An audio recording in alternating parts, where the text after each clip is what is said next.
अखिल जगत स्वामी साप सदा शिव मल्हारी मणिमल्ल संहारक ऐश्वर्य प्रदाता शक्तिदाता जयदुरी गणाधीशित आदिरुद्र श्री मातंड भैरवा।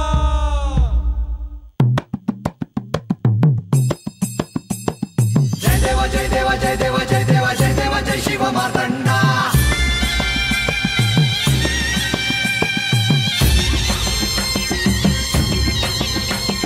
जय देव जय देव जय देव जय देव जय देव जय शिव मातंडा। हरिवर्धन मल्हारी तुझी प्रचंडा। अगडतून नगारा सोन्याची जेजुरी देव गेले जेजुरा निळा घोडा। अगडतून नगारा सोन्याची जेजुरी देव गेले जेजुरा निळा घोडा। पावमे तोडा कमरी कर पटा मिहिर मस्तकी तुरा। खोबऱ्याचा कुटका भंडाऱ्याचा भडका बोल अहंकारा सदानंदाचा येळकोट सदानंदाचा येळकोट। जय देव जय देव जय देव जय देव जय देव जय शिव मातंडा। जय देव जय देव जय देव जय देव जय देव जय शिव मातंडा। हरिवर्धन मल्हारी तुझी प्रचंडा। जय देव जय देव जय देव जय देव जय देव जय शिव मातंडा। हरिवर्धन मल्हारी तुझी प्रचंडा।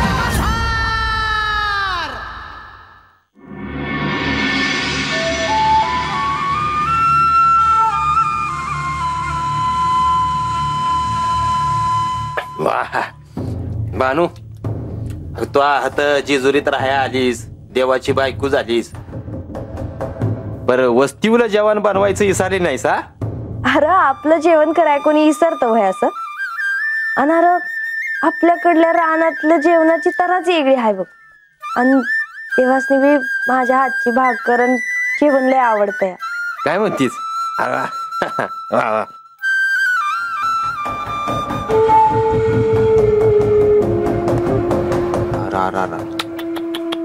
चूक झाली.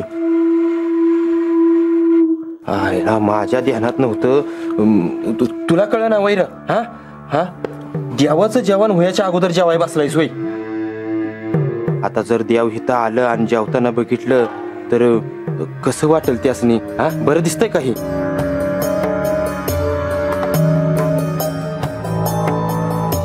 काय बानू अगं तू तरी हा नाही मला ठाव आहे आपली माणसं आले तर म्हणून तू जेवण बनवलंयस आणि वाढलंयस बी पर. अरे रंग्या तू जेव बरं अगोदर. अरे आज देव हात येणार नाही आहेत आणि मला हे ठाव आहे म्हणूनच मी तुम्हासनी वाढला आहे. नाहीतर मी आज थांब म्हणलेच असते की. देव येणार नाहीत म्हणजे म्या काही समजलं नाही. हे रांग्या हा तुला सांगलं नंतर चाल. असं भरल्या ताटावर उठू नगस. अगोदर जेवण घे.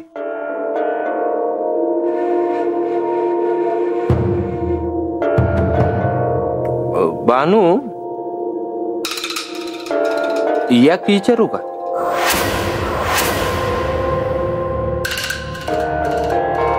रंग्या अरे गप गुमान जेवून घे की. आल्या धरणं नुसतं हे विचारू का ते विचारू का? जेव गप. विचारू नको होय. हा म्या काय इथं राहतो होय तुझ्यागत? ठाऊन असतात काही गोष्टी म्हणून विचारतोय का? अरे रांग्या रे अरे दम खा. अरे पाणी पी ना. अगोदर जेवण तर की नंतर विचार ना काय विचारायचंय ते. तसं कसं आजा? हा नंतरच्या विसरलो माझी. पर असं काय विचारायचं आहे तुला रंग्या? मला हेच विचारायचं आहे का तो हात गडाच्या मध्यात या वाड्यात राहतीस आणि देव तर गडा वाचत्यात. म्या ही काय मला कळना झालंय म्हणजे तो गडावर राहत नाहीस वय?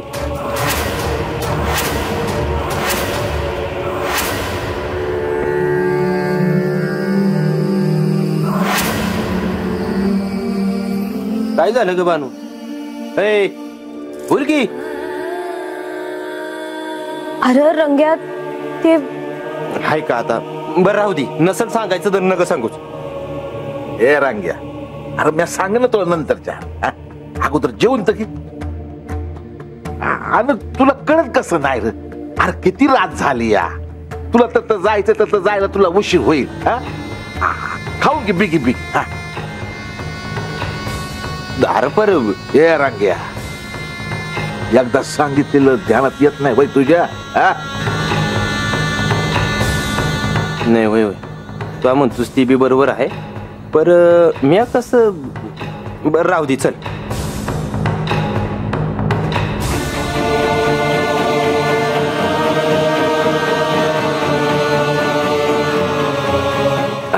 चला झालं माझं जेवण. हा आता ये तुम्ही. हा बरं म्हणजे ती आख्यानं असेल तेव्हा सांग बरं का मला. हा तसा सकाळच्याला मी येणारच आहे, तेव्हा भेटू. येतो बरं का आजा. ए बानू चल.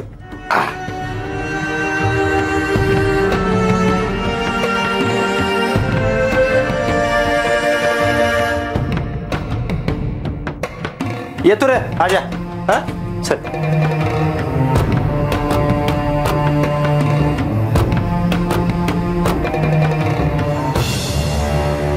प्रधानजी,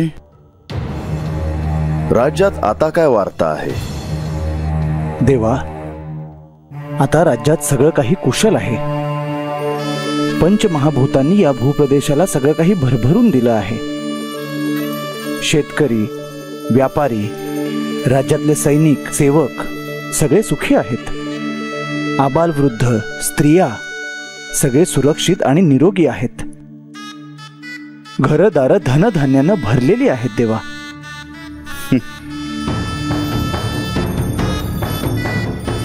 असे सर्वांचे कल्याण होवो. देवा, आपण सर्वज्ञानी आहात. तुम्हाला काही संकेत जाणवले का?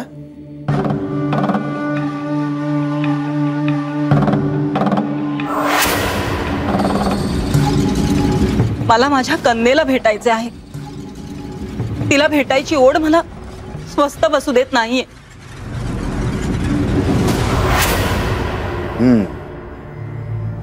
असं आहे तर श्री इंद्रदेव आणि शचीदेवी हे जेजुरी गडावर येतील असं दिसतं आहे. त्यांचं निश्चितच स्वागत आहे, पण त्यांनी इथे कुठलाही हस्तक्षेप करू नये म्हणजे झालं. इंद्रदेव आणि शचीदेवी यांना हे ठाऊक आहे की श्री म्हाळसा देवी ह्या पार्वती देवी आहेत आणि बाणाई ही गतजन्मीची जयाद्री आहे. शचीदेवींना हे सत्य सांगण्याचा मोह का होतो आहे हेच कळत नाही. प्रधानजी, त्यांना ते ध्यानात का येत नाही की त्या दोघींनी ते स्वतः शोधणे त्यांच्या उद्धारासाठीच आहे. ह्याशिवाय ते कोणते प्रश्न घेऊन येत आहेत हे ते आल्यावरच कळेल. परंतु मला तरी सगळं काही सरळ दिसत नाही. प्रधानजी, चिंता नसावी. पाहूया पुढे काय करायचे आहे ते. आणि जर वेळ आलीच तर त्यांना सत्य सांगण्यापासून आपण थांबू. ते होईलही, परंतु प्रधानजी, तुम्ही सांगायला संकोच का करता आहात? देवा, तुम्हाला त्यांनी स्वर्गलोकी येण्याचे आमंत्रण दिले तर? आमंत्रण? पण मला का आमंत्रण देतील ते? देवा, तुम्ही खरोखरच भोळे आहात. अहो, त्यांच्या कन्येशी विवाह केला आहे तुम्ही.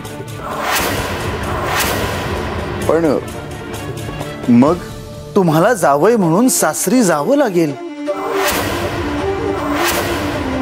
ही मात्र चिंतेची बाब आहे, कारण म्हाळसेला काय सांगावं हा मोठा प्रश्न आहे.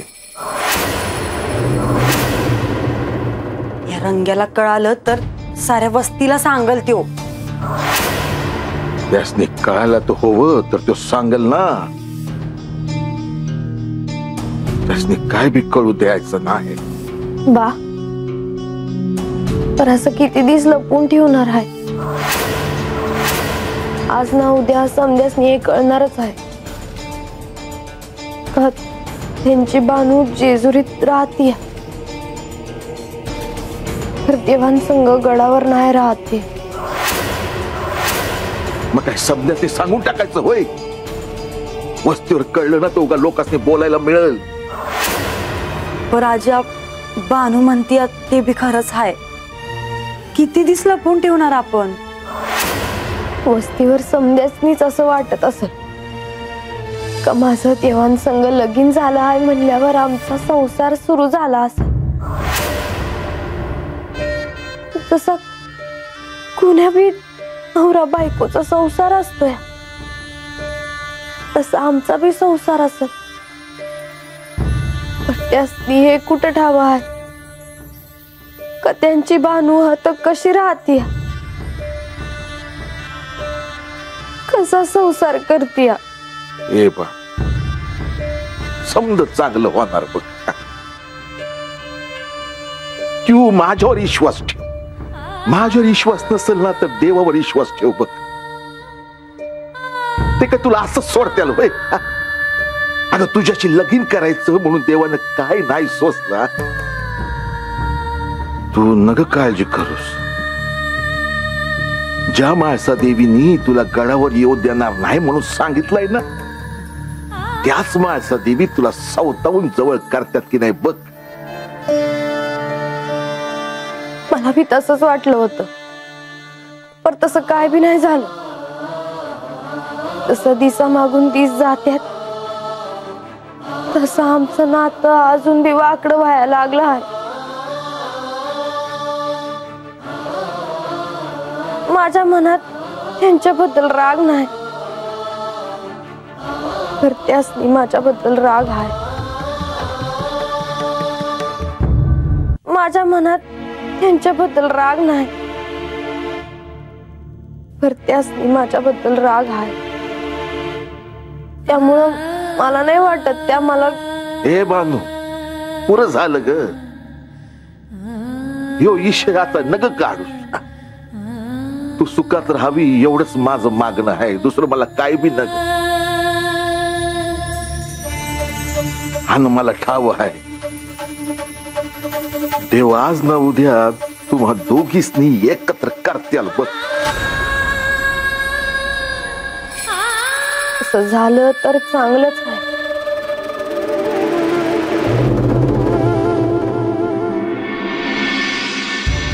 नारायण नारायण नारायण नारायण. मुनिवर तुम्ही असे चिंतित का आहात? काय झालं? माते प्रभो माझ्या आख्यानात काही त्रुटी राहिली आहे का किंवा माझ्याकडून काही चूक झाली आहे का? परंतु तुम्ही असं का विचारता आहात? तुमचं काहीही चुकलेलं नाही. नारायण नारायण. नाही राजसभेत आख्यानाची तयारी दिसली नाही. जाणाऱ्या येणाऱ्यांची लगबग दिसली नाही. श्रोताच नसेल तर कीर्तनकाराला कीर्तन करण्यात रस कसा राहील? अगदी योग्य बोललात तुम्ही मुनिवर. नारायण नारायण. अहो तुमचं आख्यान ऐकून सगळे पळून गेले. तुमचं नाव घेतलं तरी नको म्हणतात आता लोक. नारायण नारायण. आपण खरे सांगता आहात प्रभू. अहो काय हे? अहो खरंच सांगतो आहे. म्हणून तर आज अंतपुरात श्री खंडेराय श्री म्हाळसा देवींसमोर आख्यान होणार आहे. बाणाईला तुम्ही तिच्या वाड्यात वेगळं आख्यान ऐकवा. नारायण नारायण. पण प्रभो मी तर अत्यंत तन्मयतेने हे आख्यान सादर करतो आहे. मग हे असे कसे घडले? मुनिवर असं काहीही घडलेलं नाही. तुम्ही यांच्या बोलण्याकडे लक्ष देऊ नका. प्रभू, आपण माझ्यावर प्रसन्न दिसत नाही असे का? कारण तुम्ही मला एक वार्ता देणं अपेक्षित होतं. मी जर लक्ष दिलं नसतं तर काय घडणार आहे हे कळलंच नसतं. आपण कशा संबंधी बोलता आहात प्रभू? देवेंद्र आणि शची देवी कधीही गडावर येतील. नारायण नारायण. क्षमा असावी प्रभू, ही वार्ता मी आपणास द्यायला हवी होती. मुनिवर, त्यात क्षमा मागण्याचा काही प्रश्नच नाही. पण माते, ते इथे येणार म्हणजे काहीतरी घडणार. विपरीत काही घडू नये असाच आपला प्रयत्न असेल.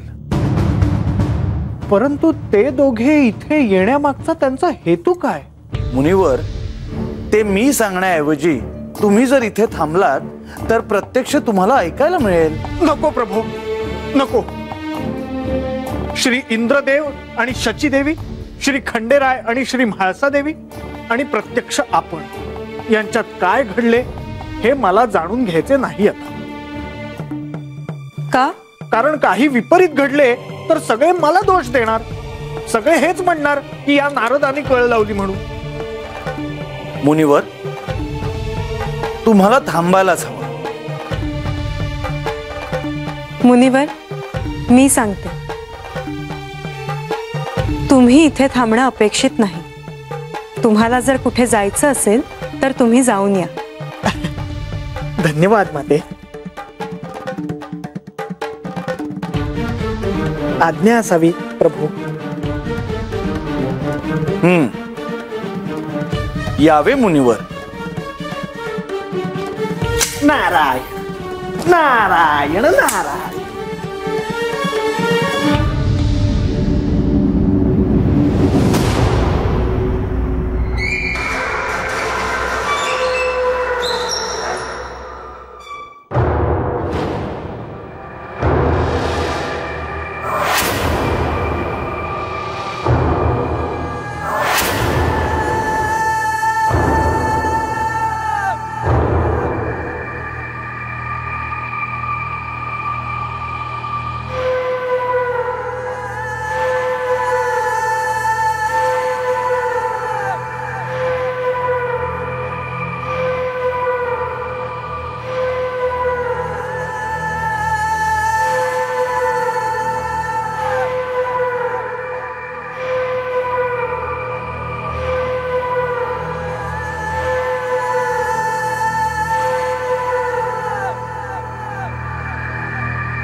आता हे कोण म्हणायचं पाहुणं?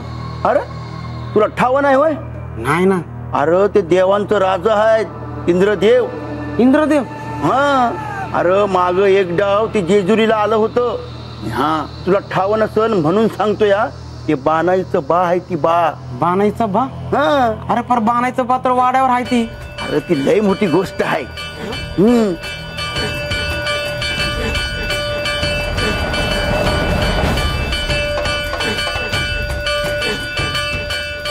देवा, अरे पर हे समजत तुला कसं काय ठाव? अरे ठाव हाय गडावर समद्या लोकांनी ठाव आहे. अरे नारद मुनींनी आख्यानामध्ये सांगितलं होतं मी. आणि म्हाळसा देवीसनी बी माहित आहे की ती इंद्रदेवाची मुलगी आहे ती. हा हा हा हा आता आठवलं बघ. अरे पर म्या काय म्हणतो, हे कशा पायी आलं हाय आता? कुणाच ठाव असेल देवांपाशी काहीतरी काम. हा पण आता हे समजा मला बानायसने सांगाय हवं बघ. त्यासनी कळलं ना तर लय आनंद होईल. एक काम कर, तू भाई मोर मी नंतरच्या भेटतो तुला. चल. अरे थांब, अरे बंडोबा, अरे थांब, अरे ये बंडोबा थांब.